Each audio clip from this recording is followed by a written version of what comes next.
Welcome to our latest Influencers in Hospitality interview, a video Q&A where we ask the influential leaders in our industry to share the strategies and insights that have made them so successful.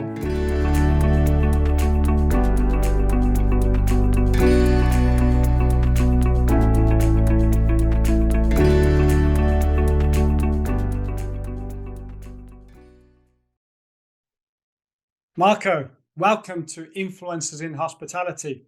How are you? Thank you. Very well. Good morning, Roger. Good morning. Well, thank you for joining me. We're not going to beat about the bush. We're going to just jump it straight into this Q&A, so there's no warm-up.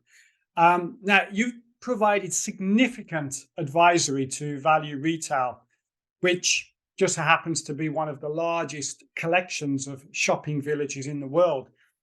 Given your experience with Value Retail, what can the hotel industry learn from the retail sector? I've actually written an article on it once, and it's speed. Retail reacts incredibly fast to changing trends, changing environments, etc. They understand their customer. Their guest, inside out. And which is something which is very strange in the hotel business. We actually have great opportunity to get to know our guests. They're actually sleeping in our guest rooms, but a lot of times we actually fail to understand their profile, what they want, what they like, and how to search for other people like them. In the retail business, it is first on our agenda is know your customer and how you're going to get more of those inside our villages. Isn't the key word there understand? I was just trying to think, how can we ring fence the description of the relationship between the typical hotel brand and the hotel guest? Isn't it that they know the guest, and what you're talking about is understanding the guest? And well, I think it's a huge difference.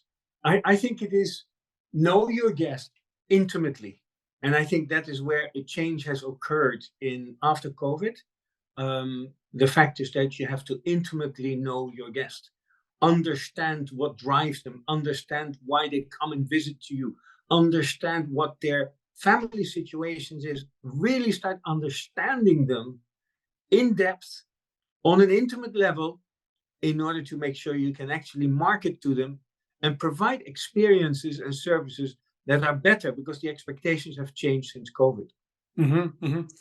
Maybe there's a follow-on question here that's related, because as an industry, what do you think we should stop or start doing? I think that, and I stay in hotels every week, 2 nights. Very seldom is anybody ever trying to figure out what I really want, what I really like to drink, or what my pillow is about, etc. And I'm a platinum guest in a hotel in London that I come so often. These guys never try. They put sweets in my room with a bottle of red wine, and I never use it, so it's useless. And those are easy things to do by what we call in the retail world clienteling, actually talking and listening to your guest. And a hotel has every opportunity to do so upon check-in, upon breakfast, upon lunch, upon a drink, etc. But how often do you see a senior member of your staff still walking around in the lobby, or walking around in breakfast, or walking around during cocktail hours, introducing yourself as a GM or as a senior manager, and actually doing some clienteling and creating a relationship with your guest? It's kind of bizarre, because we have, the biggest trend in hospitality for the last 12 months and the foreseeable future is all about experiential. And yet you're talking about improvements that are tailored towards improving the experience. So why is the hotel industry not getting it? Because what you're making reference to is that in the hotel industry, the business is a transaction with the guest. It's a transaction. Wrong. Completely disagree with you. I'm not saying I'm not saying it should be a transaction. I'm saying it's like a transaction. The hotel business has made the relationship with the guest a transaction. That's where the problem is, Roger. They have forgotten that at the end of the day, it's the intimate relationship with the guest on a generational basis. The guest has parents and the guest has children, most likely. You have a chance to make a generational relationship with your guest. And the hotels are failing. How come I'm a platinum guest in a particular hotel? I come there almost every week when I'm in London, etc. And I've never been greeted by the general manager. Don't know who the GM is, no clue. And this is where I think after COVID, people have a choice. Their choices to stay somewhere or to fly somewhere or to drive somewhere is becoming more valuable for them. They can make a choice. And time, and that's the biggest thing that I think after COVID, time has become extremely precious.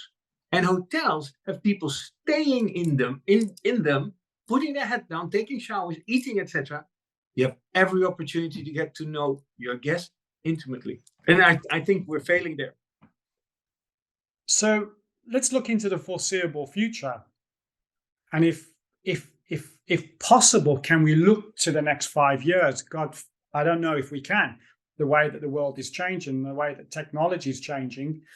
But if you could look into the next 5 years, what do you foresee is changing about hotel guest experience, given the ever-changing landscape of tourism and hospitality and travel?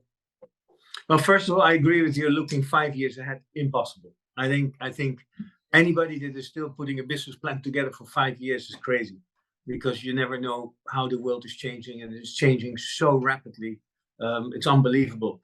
But I think there's a stronger personalization of services and facilities we have to provide. One, personalization. Two, I think guests want experiences and luxury on their level. And it can be on a 3-star level, on a 4-star level, on a 5-star level. I think experiences can no longer be singular, Roger.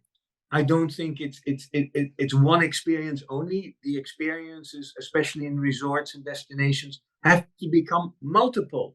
And in addition, the experiences need to be unique. And I take an example of Barcelona. Every low-cost airline is flying into Barcelona at the moment. The city is so overcrowded that the only reason why I would go to Barcelona if I can get a special experience that is different from anybody else. Otherwise, I'm going to avoid Barcelona. I'm avoiding Amsterdam because they're just overrun. So as a consumer, as a guest, I want experiences that are for me. They're unique, and it's not just a singular experience, but it is a multitude of experiences that basically creates a memory for me. Mm-hmm, mm-hmm. Do you still believe that there are pockets in the industry where additional or hidden value can be found, given we have, a plethora of brands, different types of hotels, different types of experiences? Is there still gaps for additional and hidden value? And if so, where? The hidden value, I think, is becoming more difficult. But I truly believe that singular hotels, smaller hotels, possibly unbranded hotels, are having a niche on their own. They actually can create something that is so unique, that is not based on brand standards by a big brand who bought a smaller brand because they had an exclusivity area and they had to find another brand in order to take on the management fees. And I really think, and I'm managing 2 hotels at the moment by a very large hotel management company, but I truly believe that individual hotels who are able to provide experiences with a sense of humor, with some creativity, etc., will build an experience that is different, that people will say, wow, you got to go to that hotel because what they did upon welcome was just unbelievable. Or the way they serve breakfast, wow, it really, really stood out. Okay, just drilling into an example there, because we're talking a lot about experiences. and you spent your life in hotels. When was the last time you had an experience in a hotel that blew you away? And what was it? A week ago. It happened to me a week ago. And listen, I'm in the hotel business since I'm 16. So I've seen a little bit. I've worked in 24 different countries. Somebody found out that I like a martini. Guess what? Upon arrival in the guest room, a tray with all the ingredients, including ice that wasn't melted, with a recipe of how to make a dirty martini. Oh, It wow. blew me away. I took a picture. I sent it. Guess what? I put it on my Facebook. I put it on my Instagram in order for people to see what these guys did. They found out what I liked and they catered for me. Absolutely excellent. It was a week ago. Well, you'll need to share that hotel with me. You're a man of my own heart. It's my favorite cocktail as well, a dirty martini. There you go. And it actually was dirty. So it could have been something else, but no, it was extremely well done. Super. Let's delve into your success traits that have made you thrive and be successful. And I'm sure you've had a lot of mentors during your career, but what is the best piece of advice that you ever received? It's an experience I had in Korea with a gentleman called Michel Jocelyn. He was my general manager at that time, and I was his number 2. And the lesson that I learned: leave your ego at the door. You're running a hotel. Your ego is not important when you start dealing with your guests, with your employees. And there was a rather large hotel, and we had something like 900 rooms, and we had 3,500 employees. And the biggest lesson there was, Marco, leave your ego at the door. It's not about you. Mm-hmm. It's about your colleagues. It's about your guests. And that happened when I was 29 or 30 or something.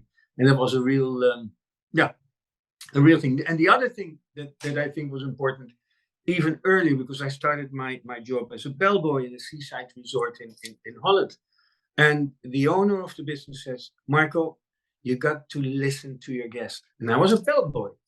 I said, what do you mean? I said, don't hear, but listen to your guest. When you listen to your guest, she actually said, when you listen to your guest, you make more money. Because as a bellboy, it was, of course, it was about tip. And that is actually something I still do today. When I go look at all of our shopping villages, I sit on a bench, have a cup of coffee, and I talk to the person who sits next to me. I said, Madam, how are you today? And she looked, who are you? And of course, I wear a jacket and a tie. So I said, I work for our villages, etc. I just want to find out how you're doing today and why. That is something, and that's why we started that discussion about that. Roger, I'm a platinum guest in a hotel, and they still give me cookies and a bottle of red wine that I never eat. Why? And it's that listening element that I think is very important in our business. Well, it goes back, as you mentioned, to the earlier question. And so in order to understand the customer, the guest, you need to listen to the guest. Completely. And also, Roger, in your line of business, when you do a lot of surveys and you do a lot of feasibility studies, etc., it's that part that is so important to understand what area your hotel, your leisure facilities is based in, who you cater for. And you can only find it out by listening to your customers. You can then tailor make your facilities and what you do best in order to deliver the highest financial results. Absolutely. Now, you actually, I'm smiling to myself here, actually, because you're Dutch, and you say as you see it. So what do you think is true that many people might disagree with? Luxury is available at every budget. Mm-hmm. Luxury is not something that is only on the highest level. I give a very clear example, very simple. How do you open a bar of soap in a 3-star hotel? What part of the body do you use? Your teeth. Why? Because the bloody cellophane around the soap is so difficult to open up. What does it stop to put a 50-gram bar of soap in that room? And that is a sense of luxury. And that's why I say luxury is available at every level. You just have to think about it smartly, Roger. And many people will disagree. Okay. But you know what, actually, it's a valid point. The amount of hotels I've stayed in, and you've got the bar of soap, and you've also got the kind of hand shower gel at the side. I never open the soap because of, it's always a hassle to open it. Number one, and I refuse to use my teeth. It's just easier to just pick up the shower gel and just squeeze it into the hand. But at the end of the day, and it's the same with if you rent a car. And I must say that Hirsch did a fantastic job at a certain time, where again I rented cars very frequently, and it was in America. They picked me up from coming out of the airplane, walked me through luggage and everything, and the car was ready, standing there at the curbside, and I was able to move in. That's luxury again, on a different level. Yeah. It was a car reservation. It was nothing more, but they recognized you, they took care of you, and this is where I think we have to start making a difference. Mm-hmm. Your experience spans what, 19, 20 plus countries? 24. 24. You've worked in all the senior executive positions for the past 40 years. So what's the most unusual thing you've had to do to make it work? There are two. Number one was in the Bahamas. We opened up a very large resort, 1,800 rooms, 40 restaurants, 2 golf courses, casino, whatever it was. And we wanted to create the attention to the hotel by holding a senior PGA tournament. All the winners of the 4 major senior PGA championship, they came to the Bahamas, and they were going to have a playoff there. And it rained cats and dogs. They played. We got no people. We got a little bit of TV coverage because it was so bad, because it was raining. And I handed the winner $1 million in cash. That was the biggest thing. Is, oh my God, I hate doing this. I really, really hated doing that. The other one was when I started to work for Value Retail, the Bicester Collection. And I implemented the sense of hospitality and the sense of experience in the company. And people ask me, he says, well, Marco, you look nice. I like your blue eyes and you talk smart, but how are you going to make an impression on 45 million guests coming to a village per year? And it was in a public space, and there were about 150 people. I said, piece of cake. And everybody looked at me and said, this guy's crazy. And I said, one at a time. If everybody just takes care of one guest a day, only one, open the door, greet them, shake hands, do whatever you want, but one guest at a time, we make an impression way over 45 million people. But at what point do you start to get kind of a critical mass feedback? You know, one person at a time. Yeah. After 2 years. After 2 years. 2 years, exactly. Years. But that's relatively a short period of time, I think, when you break it down, because 45 million people that you're trying to deliver, a measurable, improved experience is seemingly a mountain to climb. But when you break that down to 2 years, that's actually. But I think that is a little bit in business generally. We come with huge strategies and whatever we want to do, and multi-million dollars, where if you actually start breaking it down, and we call it sometimes low-hanging fruits, and you start to look at your low-hanging fruits where you can make an impression or you can do something different, start there and work towards that strategy. But start small, get going, learn as you go. And then eventually we reached over 45 million people. Mm-hmm. If the older, wiser Marco Nijhof of today could pass on a few wise words to the younger self at the beginning of his career, what would you say? 2 things. One I learned from my wife, actually, very, very recently, who said, Marco, stick to your principles and your values as an individual person, because those values are who you are. And I think actually it was a very, very good advice in terms of establish your values, live according to your values, and work according to your values. Second thing that I would do, follow your passion. Do things what you like. Don't do things because you think it's good for your career. That will catch up with you.